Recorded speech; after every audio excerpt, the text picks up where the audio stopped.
Kena karma telah hianati Partai Demokrat, kini giliran PKS dihianati oleh Gerindra.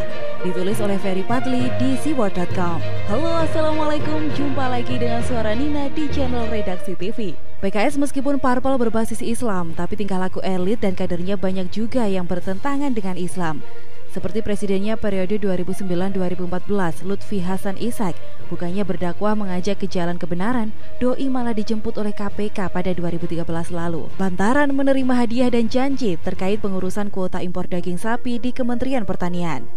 Jadilah kala itu PKS diplesetkan oleh netizen menjadi partai korupsi sapi. Ada yang lebih parah lagi, caleg PKS di Pasaman Barat, Sumbar, ia mencabuli anak kandungnya sendiri selama 7 tahun berturut-turut. Saat ini pria berinisial AH itu sudah mendekam di balik jeruji besi Mapolres Pasaman Barat. Begitupun di politik, PKS ini ternyata juga memiliki rekam jejak yang buruk terhadap partai yang didirikan SBY, yakni Partai Demokrat. Bagaimana tidak, kala itu saat SBY berkuasa, PKS diajak bergabung ke koalisi pengusung pemerintah. Tidak tanggung-tanggung, 4 pos menteri sekaligus diberikan kepada PKS waktu itu. Karena begitu percayanya Partai Demokrat terhadap partai dakwah tersebut. Para kader PKS yang ditunjuk jadi menteri tersebut adalah Tifatul Sembiring, Menkominfo, Suwono, Menteri Pertanian, Salim Segaf Al-Jufri, Menteri Sosial, dan Suharna Supranata, Menristek Dikti. Tapi apa yang terjadi? PKS malah menusuk Partai Demokrat dari belakang. Sebelumnya, waktu itu, SBY berniat untuk menaikkan harga BBM karena gejolak ekonomi dunia. Tapi seolah menjadi partai oposisi, melalui sekjennya, Anies Mata, PKS mengatakan menolak rencana pemerintah menaikkan harga BBM bersubsidi tersebut. Yang bikin Demokrat tambah geram lagi, penolakan terhadap rencana kebijakan SBY yang tidak populer itu disampaikan oleh Anies Mata di depan publik. Jadi terlihat banget kalau partai yang belum bayar denda 30 miliar rupiah kepada Fahri Hamzah itu sedang carmuk alias cari muka. Partai Demokrat pun autogeram. Melalui wasekjennya Ramadan Pohan, partai berlambang bintang Mercy itu mengatakan PKS merupakan partai pengkhianat.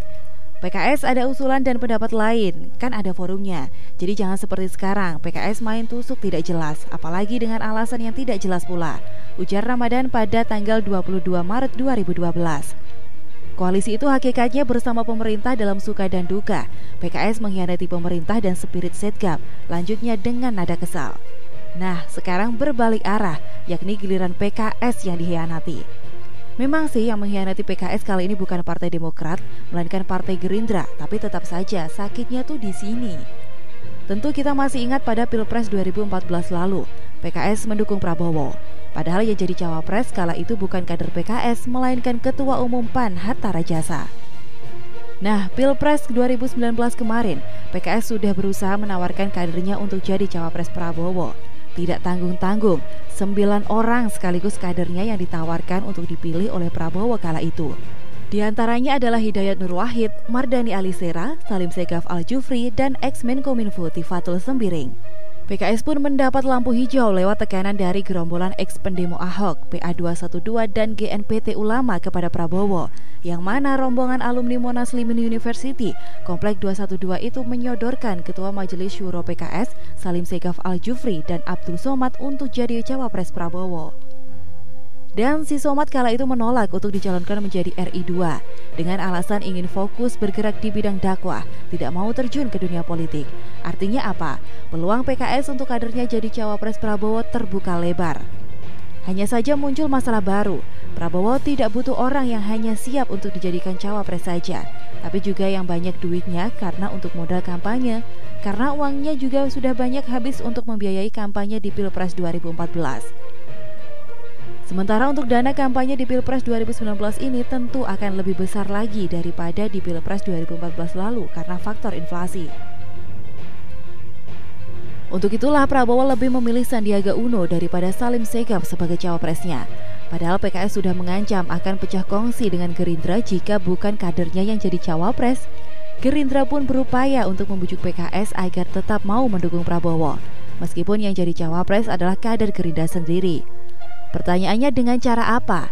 Mengiming-imingi akan memberikan kursi Wagub DKI yang ditinggalkan oleh Sandi kepada partai dakwah itu.